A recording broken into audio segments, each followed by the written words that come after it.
안녕하십니까. 오늘 성서학당 신약 12번째 강의 바울계 공동체와 사회적 성격에 대해서 같이 공부하도록 하겠습니다.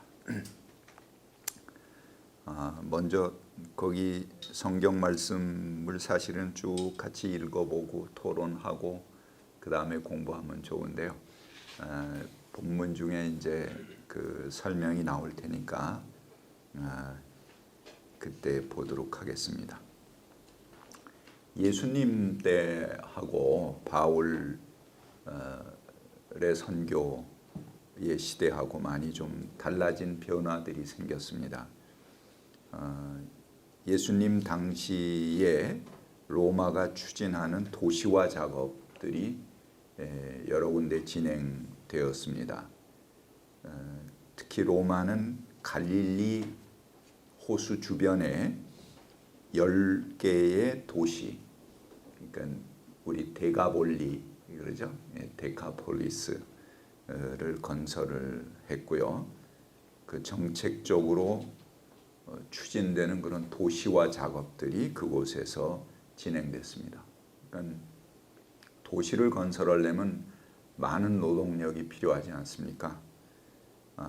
그리고 그 도시 건설에 소요되는 예산들을 그 주변의 농민들에게서 착취했습니다. 그런데다가 예수님 때는 이제 이 천재지변에 대한 보도들이 많이 나옵니다. 지진, 가뭄, 뭐 이런 보도들이 많이 나오거든요. 가혹한 세금으로 피폐해진 데다가 이런 천재지변을 당하게 되면은 그 데미지가 엄청나게 됩니다. 그래서 그것을 수용할 수 있는 그런 여력이 없어지게 되죠. 그래서 많은 농민층들이 붕괴되고 자기 땅을 잃어버리거나 소작하거나 이런 사람들은 뭐 농사해봤자 아무런 도움이 안 된다. 이렇게 해서 농사를 포기하고 도시 건축 노동자로 유입되는 그런 상황들이 벌어지게 됐습니다. 농촌에서 한번 몰락을 하게 되면은 뭐 다른 것을 얻을 수가 없어요, 생업을. 그러나 도시는 그래도 다양한 여러 생업들이 있을 수 있죠. 하다못해 뭐 날품을 팔든 뭘 하든. 그렇기 때문에 사람들이 이제 그 붕괴가 되면은 땅을 가지고 농사짓는 사람들이 거기서 버틸 수 없게 됐을 때 대부분 이제 도시로 유입이 되죠. 이렇게 이탈된 농민들이 도시 주변에서 노동을 하고 뭐 건설 현장에 일용 노동자가 되거나 아니면 뭐 노숙 생활을 하고 거린이 되거나 뭐 유휴 노동자들이죠. 그들은 뭐 언제든지 또 노동할 수도 있고 뭐 그런 상태로 많이 그 사회층이 붕괴되는 그런 때에 이제 예수님 때부터 그런 일들이 이제 점점 더 심화되어 가는 그런 상태입니다. 게다가 유대 민족의 정체성은 나라는 망했죠. 종교적인 영역 안에서만 자기들의 정체성을 가질 수 있었는데 희생 제사 한번 드리지 못하는 그런 민중들은 뭐 희생 제사를 드릴 수 없을 거 아닙니까? 당장 먹고 사는 것도 없는 판에 무슨 뭐 양이니 소니 뭐 다 자기 죄를 벗는 양들이 이제 뭐를 어떤 죄는 뭐 양 한 마리, 어떤 죄는 소 한 마리, 어떤 죄는 뭐 곡식 몇 마리, 뭐 이런 것들이 다 구약에 정해져 있잖아요. 레위기라든가 이런 것들이. 그러니까 자기 생활도 못하는 사람들이 언제 그 자기 죄를 벗으려고 갖다가 희생 제사를 드리겠어요. 그러니까 그들은 종교하고 담쌓고 사는 거죠.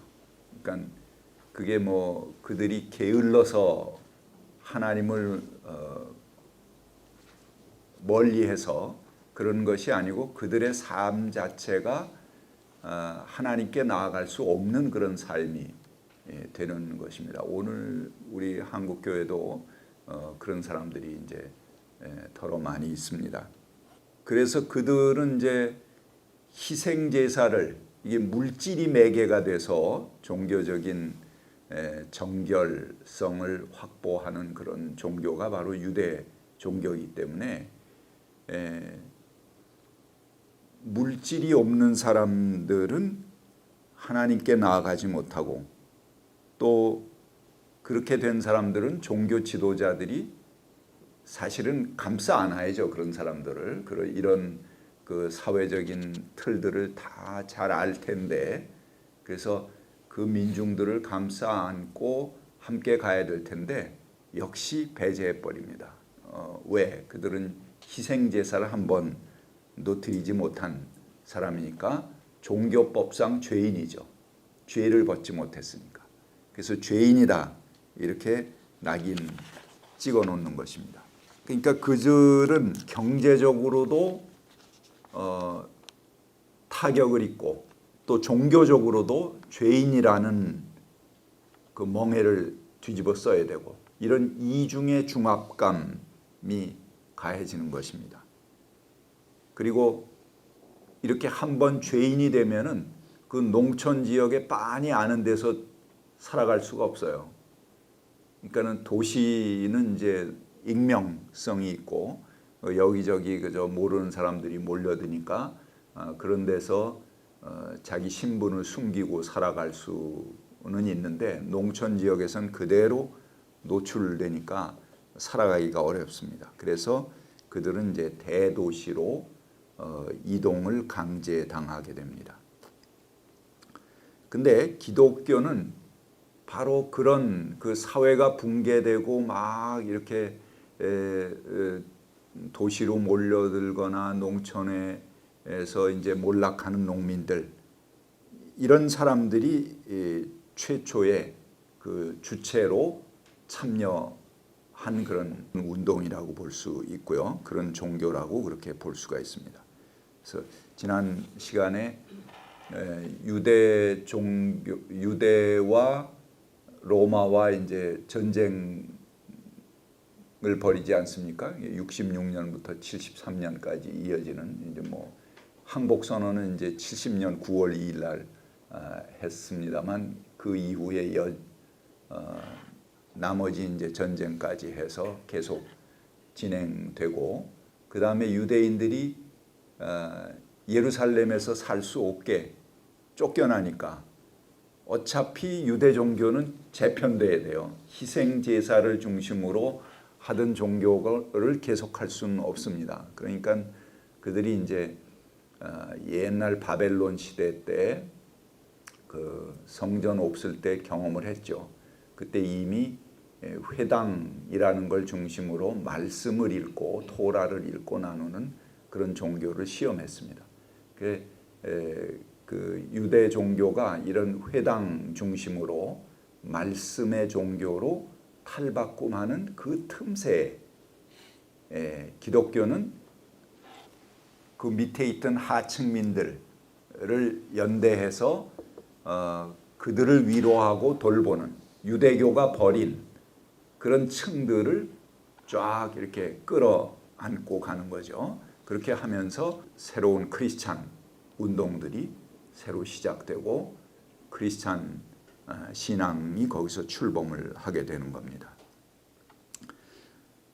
그래서 특히 이제 유다의 성전 체제에 감시가 미치지 않는 시리아 국경의 농촌 지역, 그러니까 트랜스 요르단 지역이죠. 그쪽으로 마가 공동체, 농촌은 이제 마가 공동체가 거기 중심이 되고 도시는 마태 공동체가 중심이 되면서 새롭게 이제 그런 기독교 운동들이 시작됩니다. 사도행전 보면요. 가이사랴, 프톨레마이오스, 띠로, 시돈, 안디옥, 다마스커스 뭐 등등 쭉 그 비이스라엘 지역에 더 많은 교회들을 전하는 걸 우리가 볼 수가 있습니다. 기독교는 구약 성서의 정신을 구현하는 다른 버전이라고 볼 수가 있습니다. 유대교가 이제 그 토라 중심으로 자기들의 무너진 종교를 되살리려고 했다면은 기독교는 본래 구약의 정신으로 돌아가자. 저건 형식화된 종교고, 그리고 결국은 그 가난한 사람, 하층민 이런 사람들을 정죄하고 버린 종교가 된 거죠, 유대교가. 그러니까는 그들을 규합하고 그들에게 복음이 되는, 그래서 가난한 자는 복이 있다, 그들이 하나님 나라가 그들의 것이다, 이렇게 하면서 그들을 주인으로 초청하는 새로운 종교로. 근데 그것이 본래 출애굽의 종교죠. 노예민들을 해방시키는 그런 야훼 하나님의 정신을 되살리는 종교다. 그렇게 해서 이제 유대교와 대립 구조를 이루고, 율법이냐 복음이냐, 이런 대립 구조를 가지고 경쟁적으로 발전해 나가게 되는 것입니다. 그렇기 때문에 기독교는 탈유대화 성향 많이 나타납니다. 물론 심층적으로 들어가 보면 그건 유대교의 본래의 정신을 구현하는 것입니다.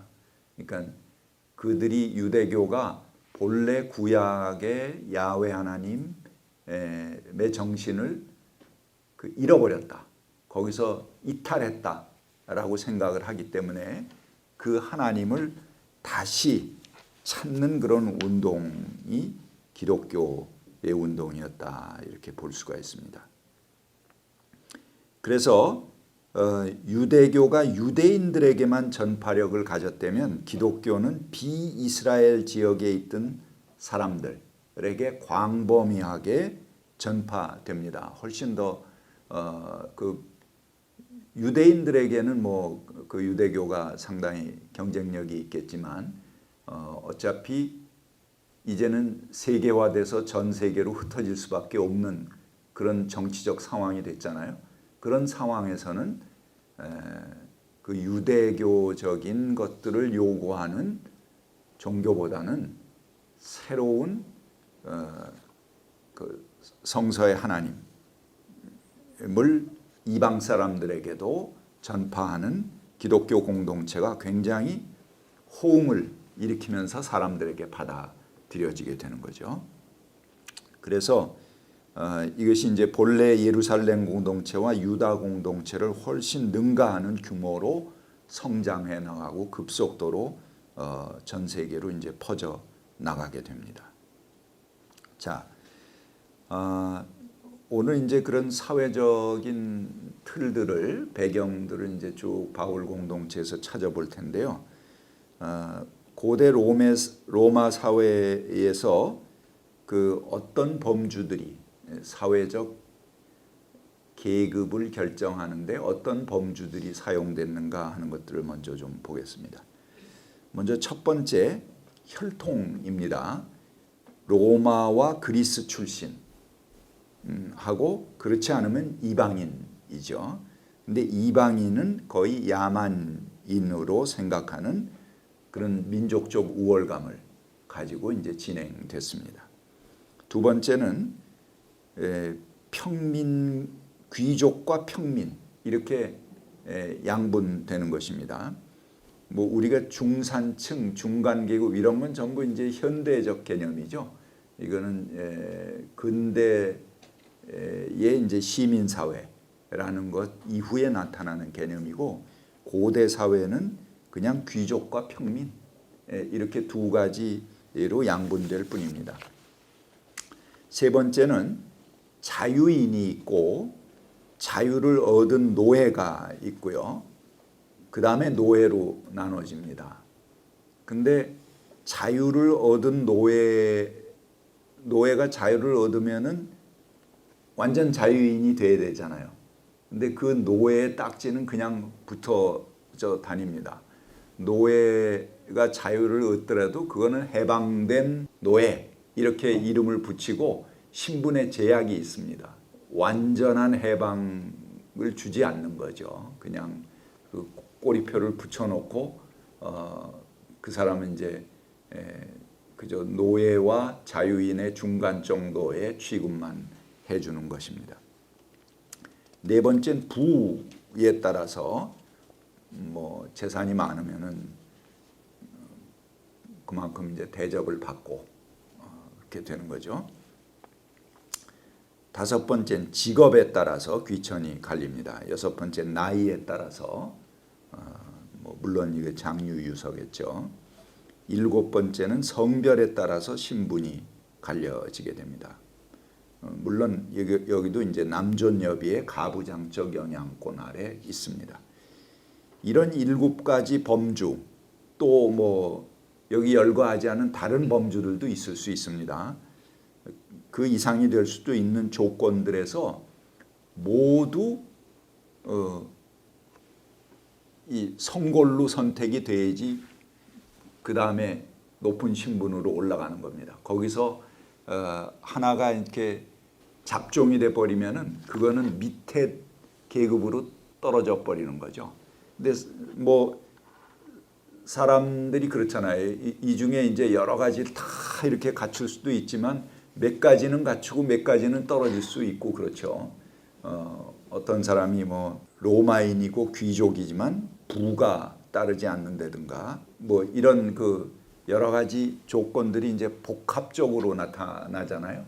그럴 경우는 낮은 쪽으로 그 신분이 결정되는 거다.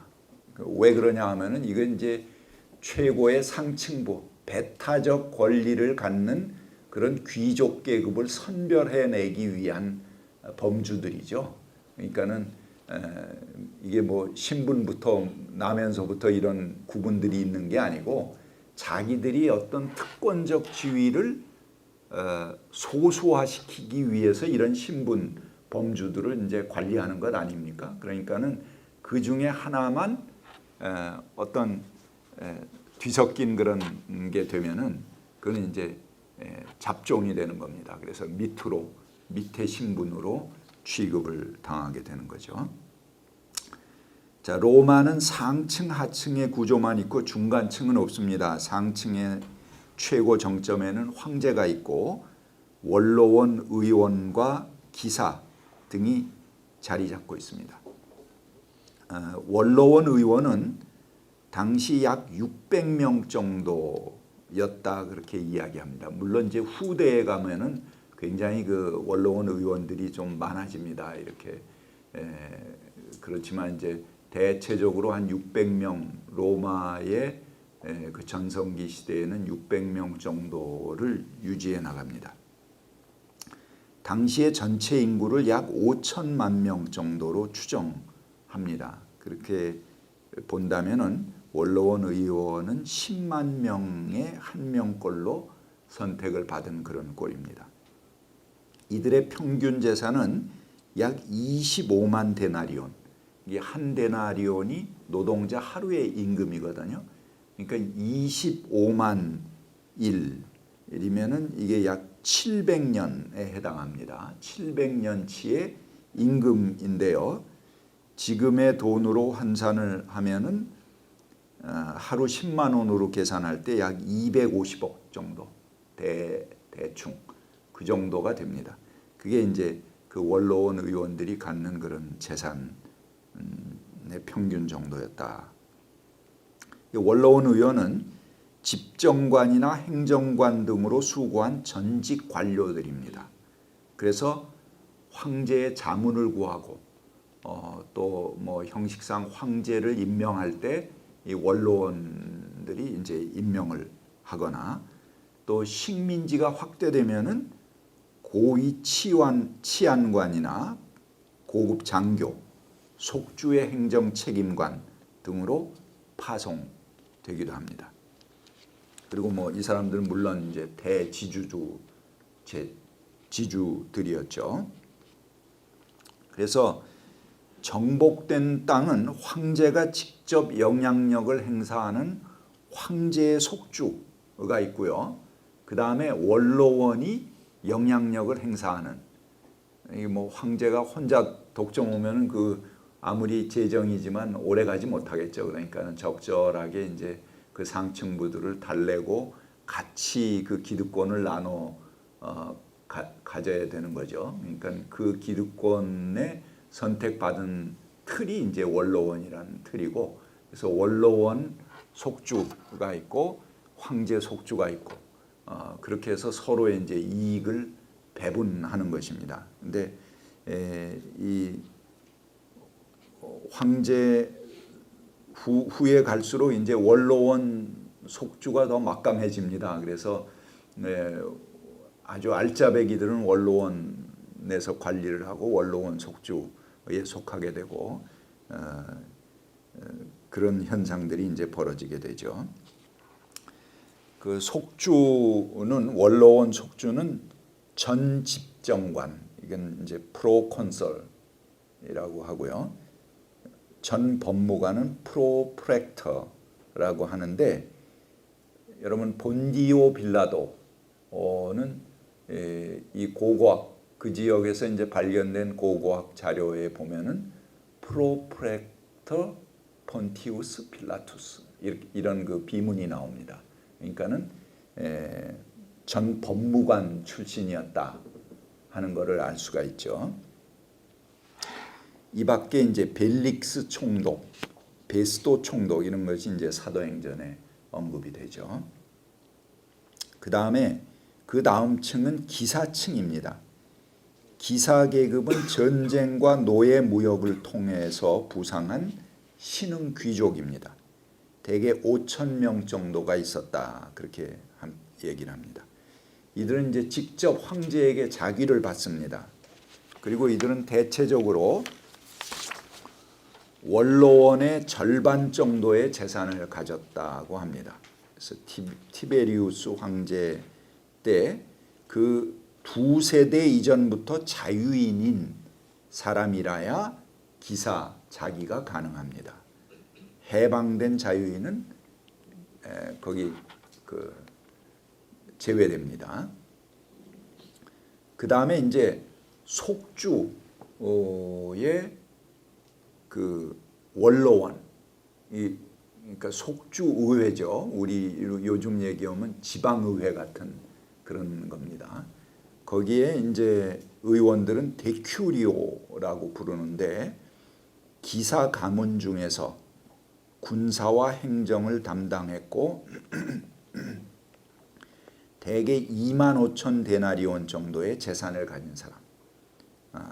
이는 이제 약 70년 정도의 임금에 해당합니다. 70년 정도의 임금에 해당하니까 뭐 한 10분의 1 정도 되겠죠. 아까 225억 정도 지금으로 환산하면은 그런 정도의, 사실은 지금으로 환산한다는 게 지금 맞지가 않는 거죠. 이미 이제 경제 단위가 굉장히 다른데 우리가 이제 감을 잡기 위해서 그냥 임금으로만 단순 환산한 겁니다. 아마 이때는 화폐 가치가 훨씬 더 지금부터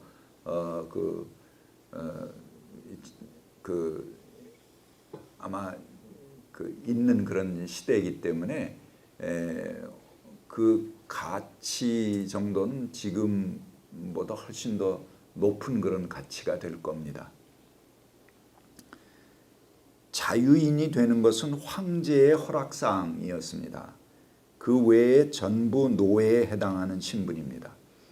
로마의 시민권은 자유인에게만 주어졌는데 해방된 자유인은 시민권을 갖지 못합니다. 그러니까 로마 시민권 중엔 해방된 노예들은 아예 해당이 없는 거죠. 그리고 데큐리오 이상의 황제가 허락하는 신분에게만 로마의 시민권이 주어집니다. 이들은 재판에서 중형을 피할 수 있는 특권이 있고요. 태형을 면제받을 수 있습니다. 이제 바울도 시민권이 있다고 그래서 때려놓고 나중에 시민권이 있다라는 걸 알고 난 다음에 총독이 이제 상당히 두려워하잖아요. 어이구 이거 자기가 모르고 그랬다 이제 그러면서 상당히 겁먹어하는 그런 게 나옵니다. 이 태형을 받으면 안 됩니다. 그리고 부당한 재판을 받을 수 없고 승복할 수 없는 사형 선고에 대해서 황제에게 상소할 수 있는 그런 법적 특권을 갖습니다. 그러니까는 뭐 함부로 로마 시민을 누가 죽일 수 없는 거죠. 나 황제에게 상소한다 그러면 로마로 압송해서 보내야 됩니다. 그래서 바울이 예루살렘에서 잡혔지만 여러 해를 거쳐서 로마로 압송되지 않습니까? 이제 그건 바울이 시민권을 가진 그런 그 혜택이 있기 때문에 그렇게 되는 거죠. 그리고 정작 로마에 와서 뭐 그렇게 엄격한 감금 생활을 하거나 그런 것 같지 않습니다. 그냥 자유롭게 로마에서 선교도 하고 물론 이제 적당히 제한은 받았겠지만 비교적 그 자유로운 그런 생활을 했습니다. 그것은 이제 로마 시민권을 바울이 가진 그런 하나의 특권을 누린 거죠. 그 다음에 이제 유대인 디아스포라의 상황은 어떤가 보겠습니다. 그 유대 지역에서 전쟁을 패한 후에 유대 지역에서 살 수 없게 됐습니다. 유대인들이. 그래서 쫓겨났죠. 특히 이제 예루살렘에서는 추방되고 그랬기 때문에 그 지중해 연안의 각 도시에 그 유대인들이 흩어져 살게 됩니다. 그 이제 디아스포라라고 그러죠. 각 도시에는 대개 10 내지 15% 정도의 인구가 유대인들이었다. 그렇게 말합니다. 그러니까 기독교가 전 세계적으로 복음을 전파할 수 있었던 좋은 토대는 바로 이 흩어진 유대인들이 있기 때문에 그렇습니다. 그렇지 않으면 뭐 그 유대의 정서와 그들의 구약을 성서를 토대로 해서 이게 전파되는 건데 그 뭐 전혀 낯선 문화에 그게 전파되기는 어려운 거죠. 그러니까 그 유대인들이 쭉 자리를 잡고 있기 때문에 기독교가 쫙 전파될 수 있는 그런 좋은 여건이 된 거죠. 아프리카 북부의 알렉산드리아라는 도시에는 인구의 약 7분의 1 정도가 유대인이었다. 그렇게 이야기합니다. 이들이 약 100만 명이 이었다. 7분의 1이 그런 보도가 있는데 이거는 과장된 숫자로 보입니다. BC 62년에 발레리우스 플라쿠스가 성전세로 100만 파운드의 금을 부과했는데 이것이 약 5만 명의 성인 남자에게 부과된 세금으로 평가되고 있습니다. 아마 그 정도가 현실적인 숫자일 거다 이렇게 보여집니다. 요세푸스의 유대 고대사에 의하면 당시 유대인 수는 약 800만 명인데 팔레스타인의 유대인 수는 약 200에서 400만 명에 해당했다. 그렇게 전하고 있습니다. 그러니까 흩어진 유대인들은 공동의 종교의식을 행하고 공동의 유산을 만들어서 관리합니다. 그리고 이들은 큰 공동체로부터 권리와 특권을 얻기 위해서 연합된 압력을 행사했습니다. 뭐 이런 거에 아주 굉장히 유대인들이 발빠르죠. 당시 로마는 비교적 그 관용을 베푸는 그런 정책을 썼습니다. 로마 당국으로부터 자치권을 부여받은 단체들, 콜레지아들이 많았는데 클럽도 있었고 뭐 요즘도 우리 뭐 라이온스 클럽이니 뭐 무슨 클럽이니 이런 것들이 전부 이제 로마 시대에 나오는 그런 클럽에서 유래하는 것입니다. 근데 이 클럽은 동계급 간에 이루어지는 그런 어떤 그 자기들의 자치권을 부여받기 위한 하나의 그런 모임들이죠. 길드, 이건 이제 수공업자들의 모임입니다. 그 다음에 제의적 협회, 뭐 이런 것들이 비교적 자유롭게 모일 수 있는 그런 영역에 있는 단체들입니다. 유대인 회당, 시나고그는 제의적 협회죠. 그렇지만 광범위한 자치권을 부여받았습니다. 이들이 이제 똘똘 뭉쳐서 자기들의 자치권을 따내는 거죠. 그래서 자기들의 생득권을 보장받기 위해서 적극적으로 로비하고 자신들의 단합된 권리를 확보해냈습니다. 그래서 시저가 모든 단체의 해체 명령을 내린 적이 있습니다. 그럴 때도 유대인 회당은 제외시킬 정도로 그렇게 특권을 부여받고 인정받을 정도였습니다. 알렉산드리아, 안디옥 등에서는 도시 전체의 유대인을 대표하는 장로들의 회의, 제루시아라고 하는 그 장로들 회의가 있었고요. 자신들이 자치적으로 행정관을 선출하고 활동하기도 했습니다. 그래서 자기들의 고유한 율법, 고유한 회합과 장소, 모임 뭐 이런 것들을 가능하게 했고 또 공동 자치적인 생활을 하기도 했습니다. 그리고 자기들의 소송과 판결은 스스로 내리는 그런 권리를 또 따내기도 했고요. 하나님께 대한 선조의 전통과 희생 제의를 지켜나갈 권리도 확보했습니다. 그래서 실제적으로 도시 안에 그 실질적인 도시, 작은 도시 폴리테우마를 이루고 이것은 하나의 별도의 시민의 권리를 가진 그런 셈이었다 이렇게 볼 수가 있습니다. 그러니까는 자기들끼리는 다 잘 단결을 하지만 그게 다른 민족이 볼 때는 어떻겠어요? 눈에 가시죠. 저것들 끼리끼리 노는구나 이렇게 해갖고 유럽 사회에 아주 해묵은 이 반유태 유태인들을 적대하는 그런 감정들이 자라나게 됩니다. 그래서 여러분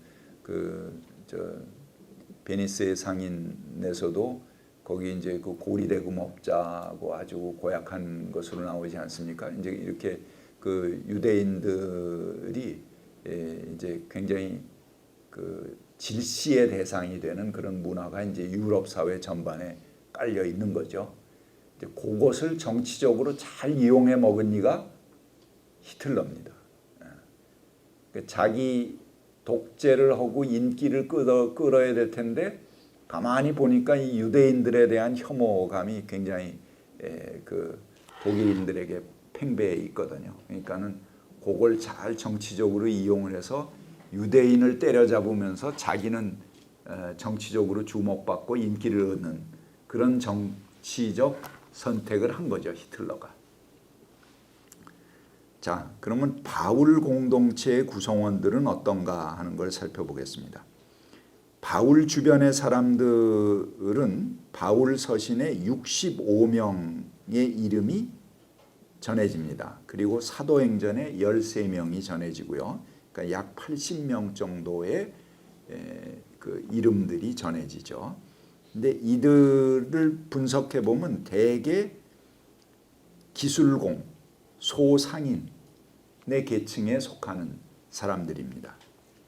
그래서 셀수스라고 하는 분이 기독교에 대해서 다음과 같이 평가를 합니다. 그거 하나 좀 읽어주시겠어요? 기독교는 무식하고 천하며 멍청한 사람들, 노예들, 여자들 그리고 어린이들에게만 매력이 있다. 교회가 의식적으로 교육받는 사람들을 배척하고 복음 전도자들은 모직공, 구두수선공, 세탁공 그리고 가장 무식한 양치는 시골뜨기들이었다. 이들은 주로 어린이와 어리석은 여자들에게 대조하였다.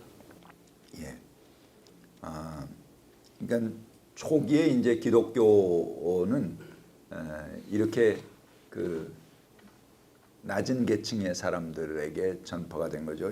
제가 여기 적질 않았습니다만 그 바울 서신에도 처음에는 우리가 보잘것없는 사람들이었고 전부 그 낮은 사람들이었다. 이제 바울이 나무랄 때 이 성찬에 대해서 그 오용 사건이 일어났을 때 그런 말을 합니다. 그런데 이제 너희들이 배불러졌다. 너희들이 부자가 되었구나. 그러면서 이제 그 나무래는 그런 귀절이 있습니다. 그러니까 초기에는 다 이렇게 가난한 사람들, 그저 그 사회에서 소외된 사람들이 이제 기독교의 중심 세력이 됐던 것입니다. 근데 나중에 점차적으로 거기에 조금 여유 있는 사람들이 유입되면서 조금 문제가 생기게 되는 그런 상황이 그 고린도전서라든가 바울 서신들에 이제 나타나는 거죠. 근데 후에 공동체의 상류층들이 드물게 유입됩니다. 상류층으로 보일 수 있는 사람들 뭐 그렇게 많지는 않은데요. 그런 사람들을 이제 대개 살펴보면은 자색 옷장수 루디아, 빌립보 교회를 개척한 그런 여인이죠. 그 루디아는 비교적 부자였을 거다 이렇게 상상합니다. 왜 그러냐? 자색 옷이라는 게 이제 홍포거든요. 임금이 입는 옷입니다. 그러니까 상당히 고가의 호화품에 해당합니다. 그러니까 그런 것을 다루는 장사였으면 그래도 재력은 좀 있다. 그리고 이제 그 루디아가 뭐 바울의 동료들 바나바나 마가나 뭐 이런 사람들을 자기 집에 묵게 하고 대접하고 이제 그런 얘기가 나오죠. 그러니까는 상당히 좀 그런 정도의 재력은 가진 여인이다 이렇게 볼 수가 있습니다. 그 다음에 이제 보블리오, 또 이제 그 섬의 제일 높은 사람이다 그렇게 얘기가 나오고요. 아테네의 디오누시오, 또 아레오파고 법정의 판사, 뭐 디디오 유스토 등의 명단, 뭐 이런 사람들은 전부 그 상당히 좀 재력이 있는 사람이다 이렇게 볼 수가 있습니다. 에라스토라는 사람은 이제 고린도의 재무관이었어요. 이 사람은 이제 해방된 노예 출신인데 돈이 많아요. 그래서 많은 돈을 기부해 갖고 그 고린도의 한 건물을 기증해서 축조합니다. 그 고고학적으로 발굴하는데 에라스토라는 이름이 먼저 나왔고 그 다음에 또 2차 발굴 한참 지난 다음에 발굴해서 그 앞에 수식어가 나오고 뭐 이렇게 하나의 사실이 밝혀지는 게 굉장히 쉽지 않습니다. 그렇게 해갖고 이 에라스토가 그런 스토리를 가진 사람이구나 하는 것들이 이제 밝혀지게 됩니다. 그래서 이런 분들이 모임에 자기 집을 제공할 정도의 상당한 재산가들인데 교회 안에 들어오게 됩니다. 근데 이런 부자들이 유입되자 부자들과 가난한 사람들 사이에 갈등도 또한 생겨나게 됩니다. 구성원들 간에 상대적 빈부 차이가 갈등을 가져오게 됩니다. 그래서 고린도 교회는 교인들이 세상 법정에 서로 고소하는 그런 송사가 끊이지 않는 그런 일들이 벌어지게 되고요. 당시에 이제 송사라는 것은 대개 이제 민사 소송이죠. 뭐 형사는 그들이 직접 잡아가서 그 재판을 하겠고 민간인이 제기하는 건 이제 민사 소송인데 대개 상류 계층의 법적 보호를 하기 위한 그런 법 체계죠. 해방된 자유인은 법무관의 허락을 받아야지만 소송이 가능하게 됩니다. 자, 바울 주변에 유독 그 여인들 이름이 많이 나옵니다. 그 예수님도 이제 갈릴리부터 함께했던 여성들이 많이 예수님을 도왔죠. 그렇듯이 이 바울 주변에 수많은 여성들의 실명이 이제 거론되는데요. 이분들이 다 교회를 세우는데 아주 혁혁한 공들을 세운 분들입니다. 실제 초대교회는 남성들이 주체가 됐다기보다는 여성들이 중심이 된 그런 모습을 우리가 볼 수가 있습니다. 그래서 뭐 많은 여성들이 나오는데요. 여기 뭐 다는 아니지만 좀 적어봤습니다.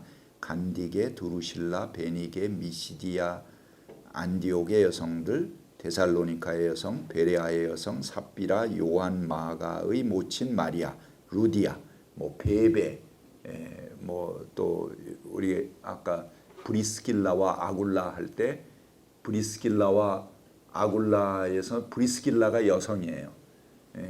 그러니까 3번 그 이름이 언급되는데 2번은 브리스길라가 앞에 나와요. 그러니까는 남편보다 더 오히려 교회에서 높은 직책을 가진 여성이다 이렇게 볼 수가 있습니다. 그래서 이들이 바울을 변호하고 후원하는 역할을 감당했습니다. 그리고 자신들의 가정을 제공해서 이 교회를 가능하게 한 그런 여성들입니다. 그리고 자신의 사유물을 공적으로 사용하도록 자신의 것을 내어 놓은 그런 그 공을 세운 여성들이죠. 그래서 또 그 외에 이제 빌레몬에 대한 얘기도 나오고요. 그분도 이제 그 자기 집을 내 주어서 그 모임이 가능하도록 했던 그런 분입니다. 또 바울은 다른 도움은 거절했지만 빌립보 교회의 도움만은 받아들였습니다. 그러니까 빌립보 교회가 아주 바울의 든든한 후원자였고 제일 마음이 맞는 그런 교회였다 이렇게 볼 수가 있습니다. 자, 로마 치하에서 사회적 지위는 어떻게 결정되는가? 당시 사회적 수준을 결정하는 요소들은 세력이라는 건 사회 체제 내에서 그 목표를 달성할 수 있는 능력을 말합니다.